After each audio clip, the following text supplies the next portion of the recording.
Hello everyone, আজকে আবারও চলে আসলাম একটা পাউরুটির পকোড়া রেসিপি নিয়ে। আজকের এই রেসিপিটি হচ্ছে বিকেলের নাস্তা হিসাবে কিন্তু পারফেক্ট, আর চায়ের সাথে হলে তো আর কোনো কথাই নেই। তো আজকের এই রেসিপিতে কি কি ইনগ্রেডিয়েন্টস লাগছে সেটাই তোমাদের সাথে শেয়ার করব। এই রেসিপিটি বানাতে কিন্তু ঘরে থাকা অল্প উপকরণেই হয়ে যায়। তো এই যে দেখতে পাচ্ছ, আমি এখানে দুইটা আলু প্রথমে গ্রেট করে নিয়ে নিয়েছি এবং এটার মধ্যে অ্যাড করব পেঁয়াজ এবং মরিচ কুচি, এবং দিয়ে দেবো সামান্য একটু হলুদ গুঁড়ো এবং স্বাদ মতো লবণ, দিয়ে দিব চাট মশলা, ধনিয়ার গুঁড়া, গরম মশলার গুঁড়া। এরপর আমি দুইটা ডিম ভেঙে দিয়ে দিব। ডিমটা কিন্তু দিতেই হয়, না হলে এটা একটু খেতে অন্যরকম লাগে। এরপর এখানে আমি ঠান্ডা জলের মধ্যে আমি 4 পিস ব্রেড পাউরুটি ভিজিয়ে নিব, সামান্য একটুখানি ভিজিয়ে নিব, খুব বেশি না। এরপর আমি এটা দুই হাতের সাহায্যে আলতোভাবে একটু চাপ দিয়ে নিব যাতে জলটা ঝরে যায় এখান থেকে। খেয়াল রাখতে হবে পাউরুটিটার মধ্যে যেন কোনো রকম জল না থাকে, তা না হলে কিন্তু এটা অনেকটা জল ছেড়ে দিবে। তো এরপর এই পাউরুটিটা আমি এখানে অ্যাড করে নিব। অ্যাড করে নেওয়া হয়ে গেলে এরপর হাতের সাহায্যে আমি সবগুলোকে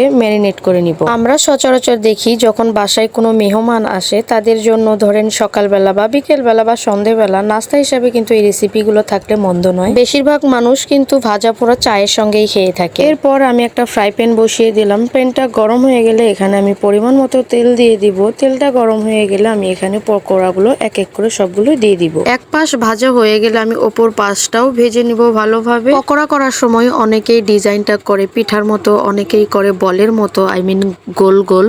আমি আবার পকোড়া করার সময় সবসময় এটা পিঠার মতো করেই করি, কেননা এটা আমার কাছে অনেকটাই ভালো লাগে আর দেখতেও অনেকটাই সুন্দর লাগে। এরপর ভাজা হয়ে গেলে আমি একটা একটা করে সবগুলোকে তুলে নিব। তুলে নিয়ে আমি তোমাদের সামনে সার্ভ করব। যে কোনো রেসিপি বানাতে কিন্তু আমার বরাবরই খুবই ভালো লাগে, আর আমি রেসিপি বানালে কিন্তু আনন্দের সাথেই বানাই। তো যাই হোক, এরপর পকোড়াগুলোকে আমি সাজিয়ে নিলাম এবং তোমাদের মাঝে প্রেজেন্ট করলাম। ভিডিওটি কেমন হয়েছে তা কমেন্ট করতে কিন্তু একদমই ভুলবা না। তোমরা যদি আমাকে রেসপন্স করো তাহলে এর থেকেও ভালো ভালো রেসিপি আমি তোমাদের সামনে তুলে ধরার চেষ্টা করব, এবং নিত্য নতুন আপডেট পাওয়ার জন্য আমার পেজটিকে ফলো করতে কিন্তু একদমই ভুলবেন না। আর ভিডিওটি ভালো লাগলে লাইক কমেন্ট তো অবশ্যই করবেন। আশা করছি তোমাদের কাছে ভিডিওটি অনেক অনেক ভালো লেগেছে। তো আজকের মতো আমি এখানেই বিদায় নিচ্ছি। দেখা হবে তোমাদের সাথে নেক্সট পরবর্তী কোনো ভিডিওতে। সবাই ভালো থাকবেন, সুস্থ থাকবেন, টাটা।